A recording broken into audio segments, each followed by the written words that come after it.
Tear gas and water cannon across Europe and growing anger over coronavirus restrictions. In Athens, Greek police tried to break up protests against compulsory COVID-19 vaccinations. Some in the crowd threw petrol bombs. The police responded with tear gas. The rally outside the Greek parliament was the third this month against mandatory inoculations for some workers, including healthcare and nursing staff. This is not an anti-vaccine movement. These are people that have thought about it and want their freedom. The mood was the same at a demonstration in Paris. There, tear gas filled the air as protesters opposed to a government virus pass faced off against riot police. This was just one of dozens of mainly peaceful rallies across the country, which brought out more than 160,000 people.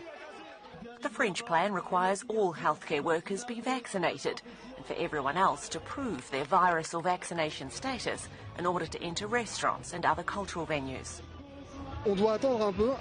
We need to wait a little bit before the French people can decide. I feel we're being rushed. It's only been 6 months since these vaccines were made available, and it feels like the French people are being forced with blackmail. I think a part of France is always going to be unwilling, and blackmail and threats won't work. I think systematic vaccination is too extreme and too risky, and I'm also very shocked by the extension of this to children. I think they have nothing to gain, and we are taking too many risks to try and save our elders. A similar proposal sparked protests in neighbouring Italy, where people chanted, "Down with the dictatorship."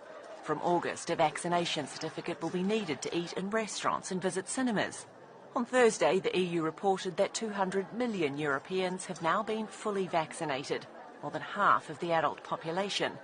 But that figure falls short of the bloc's 70% target set for the summer.